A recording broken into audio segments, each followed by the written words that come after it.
Giving the exhortation to the future to the class of 2012 will be Charles Filipiak, Jr., son of Dr. Charles and Ann Filipiak, co-valedictorian of the senior class.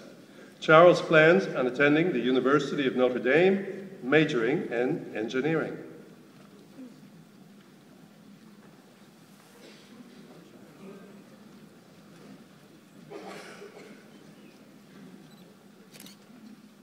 On behalf of the class of 2012, I'd like to welcome all the friends and family of the men standing behind me today.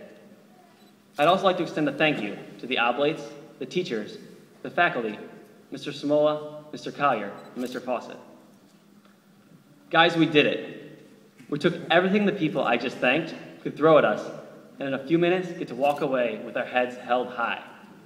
Seriously, high school is over and done. We've done our last assignment from Teacheries, taken our last AP test, and really tried to figure out how to get onto Naviance. So congratulations. It's a bigger world out there, though, and no amount of personality surveys or career inventories can prepare us for what's to come. My knowledge of the infinite and ever-changing future is, that, as you guys know, quite limited, but I hope there's at least a seed of truth that you can take with you after today. Now, the only thing I can really guarantee about the future is that someday we're all going to make a mistake. And I know that's about the last thing you want to hear from a graduation speaker, but they're just too consistent to ignore when looking at the future. Even Mr. Wright, who has made a pretty good run at living without mistakes, will probably screw up one day. And I'm not saying it's going to be soon, but someday, as he's looking up at his ceiling, at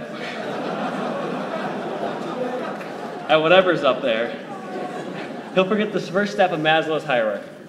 Or maybe he'll stumble over the joke he typically says during lifeboat ethics. Regardless, at this point, perfection has been rare throughout history. And if you're the sort of person that doesn't mess up, then by all means, feel free to take a nap for the next 5 minutes or so. For the rest of us, then, making a mistake is probably inevitable. But so what? Mr. Wright certainly isn't pacing his room in worry about an impending error, and neither should we, looking ahead into our college years and beyond.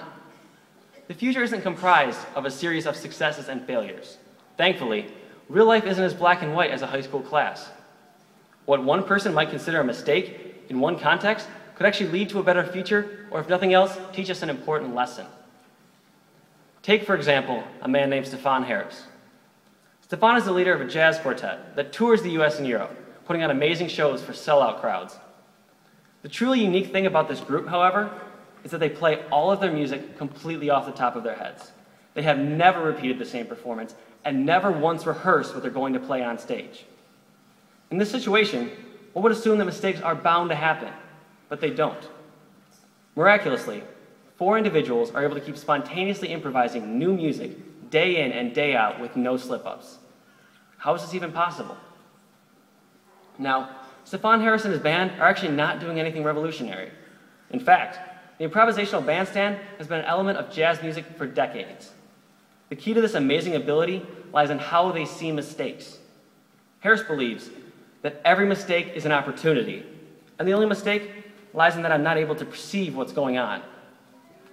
The band demonstrates this idea by playing a well-known song and purposely inserting a sound that appears to completely clash with the rest of the music. However, here's the miraculous part. As if by magic, the whole group adjusts their playing to fit around this wrong note. The beauty of this change is that it takes the song in a whole new direction, totally different and totally unpredictable. The listener finds it hard to even pick up on the note that could have thrown off the song because it melds so perfectly into the new direction of the melody. In fact, I had to listen to them 4 or 5 times to even pick up on this so-called wrong note. What can be true in jazz might also be true in life as well. If we allow ourselves to be open and to react to our failures, instead of trying to force them to fit into the mold we have planned for the future, we can turn our lives in an unexpected and beautiful direction, like a shift in the melody. To reiterate what I quoted earlier from Mr. Harris, the only mistake lies in that I'm not able to perceive. In our lives, I think that this reflects our tendency to ignore or to succumb to our failures, instead of accepting them and trying to work with them. When we close our minds to an opportunity, we put ourselves in a position to make a real mistake. When we let fear of failure affect our decisions, we block out the opportunity to create a whole new melody of our own. The effect of this bandstand type of living is enormous. Once we allow ourselves to deal with failures instead of trying to ignore them, we open our minds to a new way of seeing the world.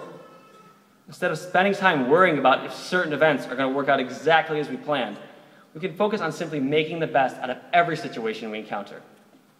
After all, there's no point in worrying if we're committed to continuously improving our current situation and leaving the outcome to a higher power. If we really take that wrong note and allow it to carry the song of our lives in a different direction, it can take us to places we would never imagine. The willingness to improvise a little can be important on our graduation day. After all, today isn't a day that we should need to harbor concerns about the future. I want today to be a day filled with the message of hope. I want today to be a day that celebrates a truly wonderful accomplishment. I want today to be a day where we can let down our walls of fear and trepidation and be absolutely open to whatever adversity comes our way. And I want today to be a day where we can be open to the future and live in the present. After all, the bandstand life is the life of the present. Improvising in everyday life means letting go of our own plans and trying to find our divine calling. It means enjoying the presence of our friends, our families, and our night brothers here in this building. And today, it means walking across this stage and becoming a man.